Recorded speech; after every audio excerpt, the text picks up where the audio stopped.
welcome back to Mohawk-Garage. Today, me and my boy Kyoki are going to get Becky up on the road. We're going to finish installing the shocks in the rear, as well as building the shock towers and installing shocks in the front. And along the way, I'm going to teach Kyoki how to weld a little bit. Alright, so the most important thing about any welding job ever, number one, preparation. Right here I have this old rusty shock mount that came off of the F-250 that I swapped the suspension out of, and I'm going to weld this to the axle. Before, it was mounted to the axle with a U-bolt, which is probably not as strong as welding, and I'm going to put it in a little bit different spot so that I get a little bit more ground clearance with it. So first thing we're going to do is we're going to chuck this thing up in the vise, and then I'm going to teach Kyoki how to do some grinding. Step number one, preparation. Welding is about melting two pieces of metal together. It's not just about applying MIG wire to two pieces of metal and sticking them together. The object is to melt both pieces of metal and then combine them. So when you've got a rusty surface like this, your wire will not be able to create an arc because it doesn't have a clean ground surface to go to. So what we're going to do is we're going to take a regular angle grinder. We're going to clean this up around here. We're going to put a little bit of a bevel, a little bit of an angle on this material that we're going to weld in order to get better penetration. I have just a 110 MIG welder here, so if you had a bigger welder, you wouldn't have to really do the bevel, but I prefer to do it because it helps you meld the metals together. Not just stick some wire on there, but create one piece out of two. So what we're going to do is get this set up. We're going to prep it up a little bit, and then we'll move on to the next step.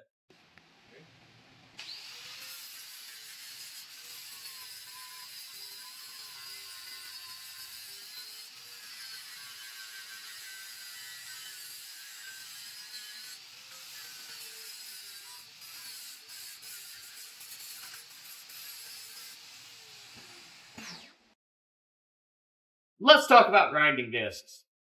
This is what's called a flap wheel. As you can see, it's a bunch of flaps of sandpaper called a flap wheel. Really good for cleaning up surfaces. It made a really clean line, good preparation right around here. See where it knocked the rust off really well? But it is not good for removing a lot of material at the same time, like making this bevel that we're going to make. You need to switch to an actual grinding disc. So, got several types of grinding discs. Like we talked about the flap wheel already.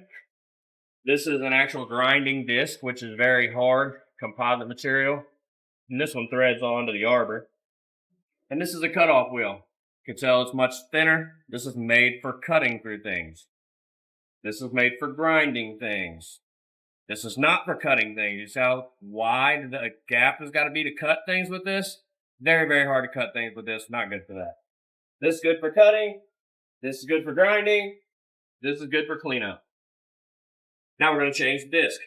This grinder has an actual tool with it. Always make sure you unplug your tools before you go changing things like this because it's possible to hit the trigger and really hurt yourself. So on the back of the grinder, there's a button. Spin the disc until that button locks in, all right? That's going to allow you to be able to use your tool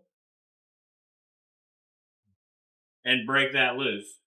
Most often you can do it with your hand, but for this purpose we'll show you the right way. Alright, this grinding disc just threads right onto this arbor.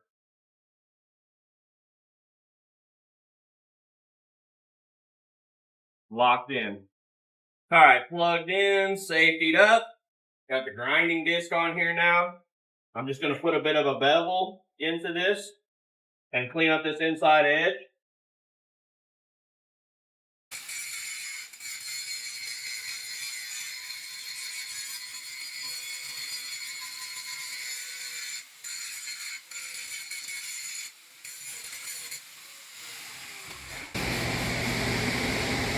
Okay, so effectively what we have done is cut the amount of material in half that we have to weld. So we've got a 45-degree angle here.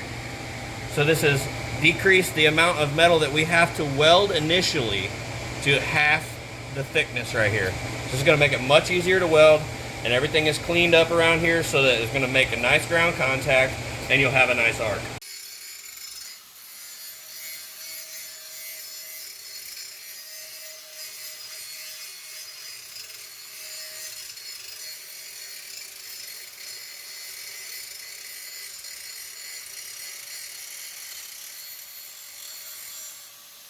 Okay, so I got this bolt that is stuck into this bracket I want to reuse.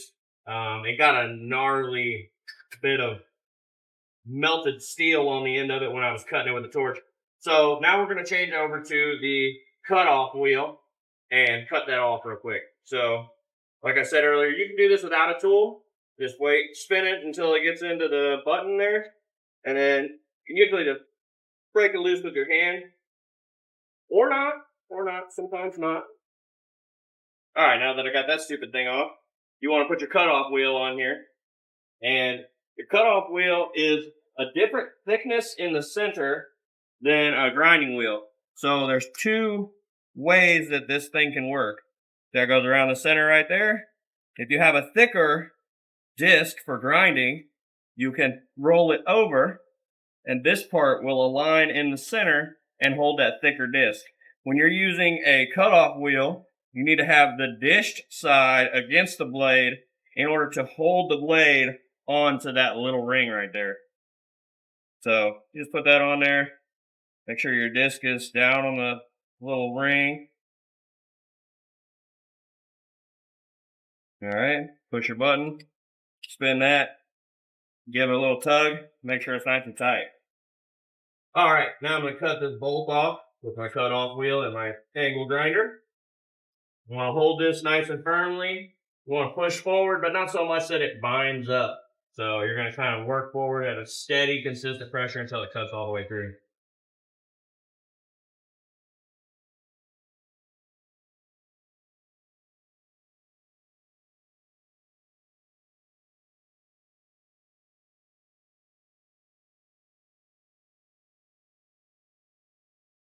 That's it.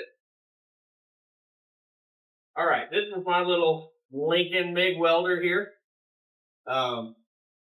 Welding is about creating an arc and melting two pieces of metal together. So, in order to do so, you must have a good ground. This is the ground strap for the welding machine. I cleaned up this part of my bench vise over here in order to ground the bench vise so that everything that is inside the bench vise is also grounded. Okay? Ground transfer. This is the welding lead. It is important when you put the welding lead away to not roll it up really tight or ever kink it. There's a metal tube that goes through this whole lead right here, and if you kink it or roll it up too tight, you'll have problems with your wire feed. So always make sure that you wrap it up nice and loose when you put it away. Everything will be all right. Now there's two types of MIG welding. There is a gasless type. A flux core wire is used, and that contains some flux inside that protects your weld while you're welding. And then afterward, you got to go back through and clean that stuff up. So what I use is a gas wire. And I'll hook up the regulator here in a minute, and we'll get this hooked up. But this is called shielding gas, and the shielding gas will protect the weld from oxidizing immediately after you weld it. That's what shielding gas is for, just like the shielding coating from the flux in the flux core wire. So I'm going to get this all hooked up, and then we're going to make a little test pass. Kyoki prepped a couple of pieces of metal over here. I'm going to tack weld them together, which is just a small bead of weld in order to hold two things together while you do the rest of your welding. And then I'm going to set him up on how to weld it, and we'll see how bad he does on his first try. Have you been recording me already? Great. All right, so I got the welder hooked up, turned on. I got the gas on. I'm not going to go into how to set up a welder today, but I have my vise grounded, metal prepped. Got a bevel on the end of it so that we can weld it together. I'll come in here tight. I'm going to hold it just a little bit apart so that there is room in the middle for these two pieces to be melted together. Okay? You're gonna hold it just a little bit apart. Go ahead and close your eyes.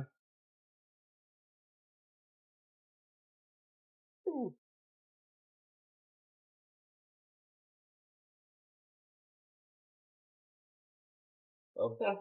I turned that motherfucker on grind and then didn't turn it back to weld. Now I'm blind. Okay, I got some more protective equipment on since I was getting shocked with my bare skin on the vise. So, gonna get this set up again. Come in here.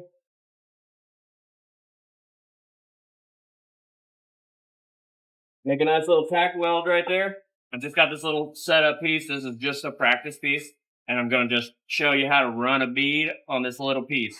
What I'm gonna do is I'm going to lead the edge and preheat the metal on one side.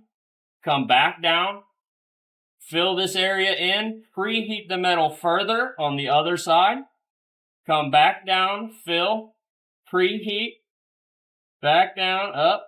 Down. Up. Down. Up. In a little C motion. And it's going to preheat the metal.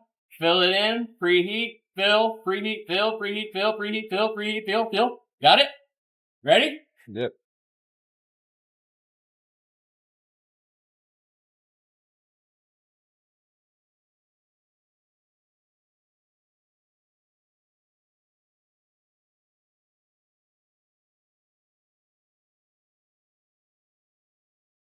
Now, did you hear it?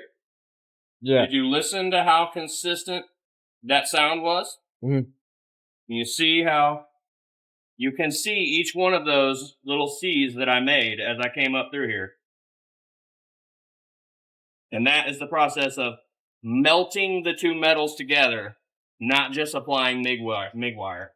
I've done a little bit of mocking up down here, and I'm going to use these original Ford shock brackets. Like I said, I'm going to, but I'm going to weld them onto the axle in a different position than they came stock in order to get probably about 3 more inches of ground clearance. So this is what I've worked out. I'm going to mount this side nice and flat, kind of like that right here. So the shock will have plenty of clearance, and I'll have more ground clearance than in the stock position, which was down like this. So you have all that extra ground clearance. I'm gonna get these marked, prep all this axle up, and then Kyoki's gonna weld it on. Okay, I went ahead and marked this with a Sharpie. I'm gonna come back here with the angle grinder, probably the flap wheel actually. Get this surface rust cleared off, and then do some welding.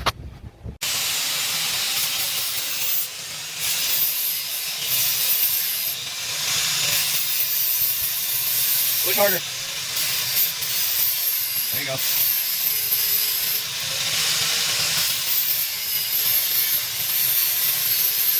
I got these generic shock hoops off of Amazon.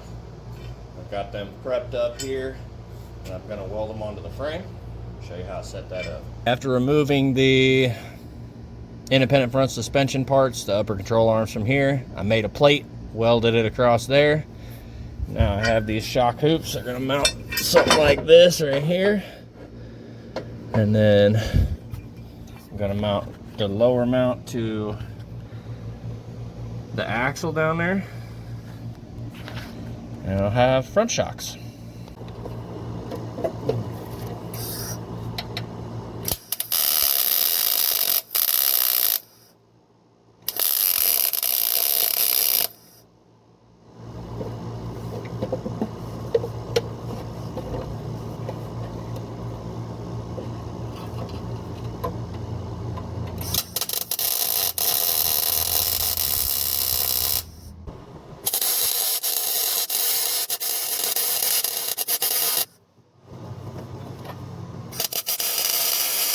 Okay, since we're doing welding basics here and I've got to change the wire in my welder, go ahead and show you how to do that. You want to loosen this guy up. And this wheel sets the tension on your wire feed. So you don't want to tighten that thing down with all the ooga-doogas. You want to set tension with it. So take out the old reel, grab your new reel. Usually comes kinked over like this. I'm going to cut the kinky part off.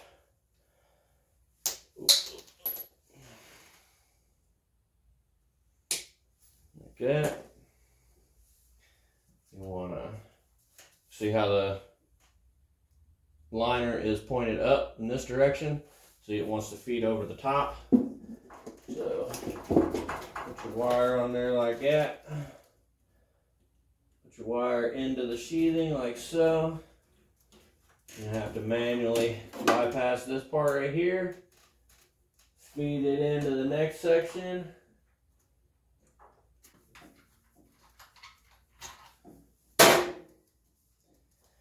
Sometimes you gotta pull the old piece of wire out. Just grab it at the end and just pull it all the way out.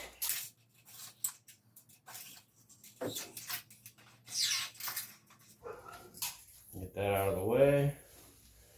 Now, thread your wire right into the sheathing on here. Once you got it manually threaded in there, clamp your tensioner back down. Turn your machine on. You can leave your gas off. And then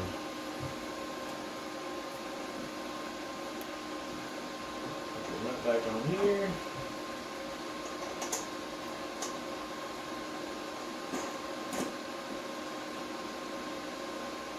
Just finger tight.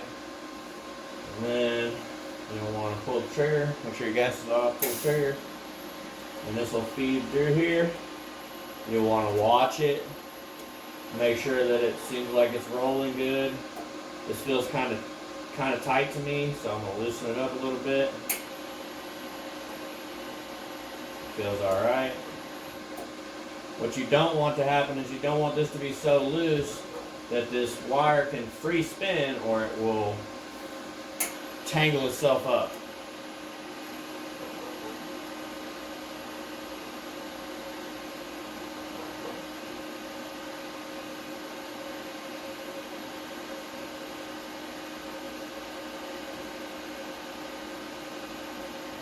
You can speed up this process by turning your wire speed up.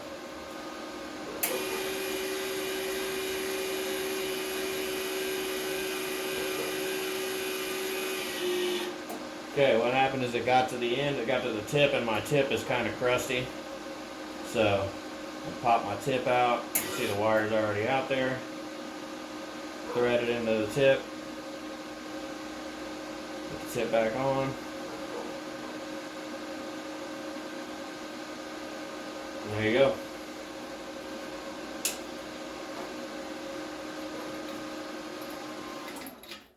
Put your cap back on. Boy, I need to clean that thing up. Alright, folks. I got it all welded up. I got all the shocks installed, all the brackets welded on, all the fluids checked and filled. Man, I'm ready to take this thing for a test drive. It's been a long time. Let me show you what I did. Here's the front. Got the shock hoops in the top. Shock mounts in the bottom. Got my rough country specials installed. Brake lines are secure. Both sides. Same deal. In the rear.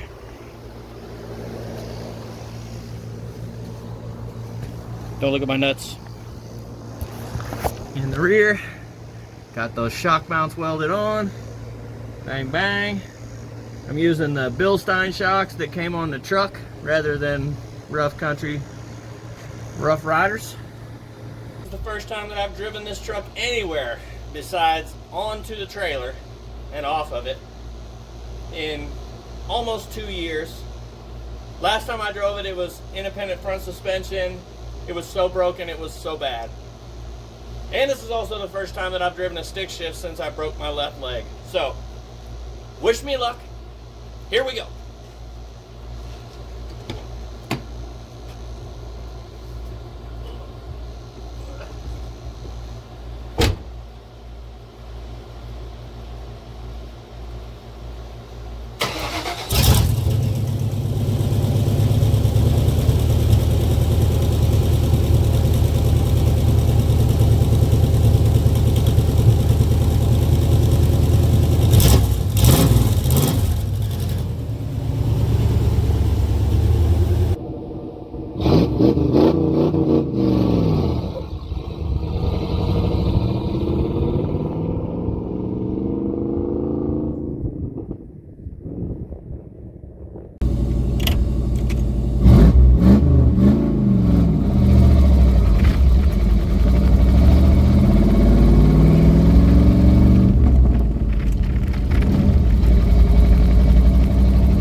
Okay, give you a final rundown on how everything looks. I've got my crossover steering setup that I've got. There's my center link,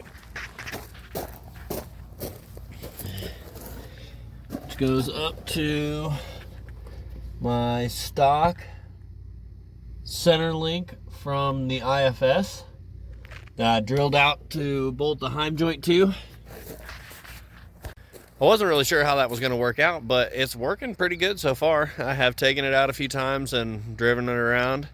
I need an alignment, and it rubs on one side but not the other, and my steering wheel's off, but I think it's going to work out good. I don't think the turning radius is going to be great, but 40-inch tires, 15.5 inches wide. I mean, you can't expect a whole lot of turning radius anyways. So it's 4th of July. As you can hear some fireworks going off in the background. I'm going to go out and do a little wheeling and maybe go up to the top of the mountain and see some fireworks. Maybe I'll get some video. Took her for a couple of solid test drives, did some donuts and whatnot, and I think it's pretty good to go. So I'm going to get a front drive shaft made for it. I'm going to take it to the alignment shop and see what they can do for it. Hopefully they can make it much better than it is right now. It kind of drifts from side to side. Seems like it needs some caster. So hopefully somebody that knows more about alignments can help me out with that. But if you made it this far in the video, thank you so much for watching. Please drop some comments. Let me know what you want to see next. Then we'll get to wheeling. Yeah, get to explore some of this desert life out here. Look at those beautiful mountains. Oh man, got the beautiful sunset off on this side. So good. I love being out here in the desert, and I can't wait to get out and do some more stuff. Stay tuned.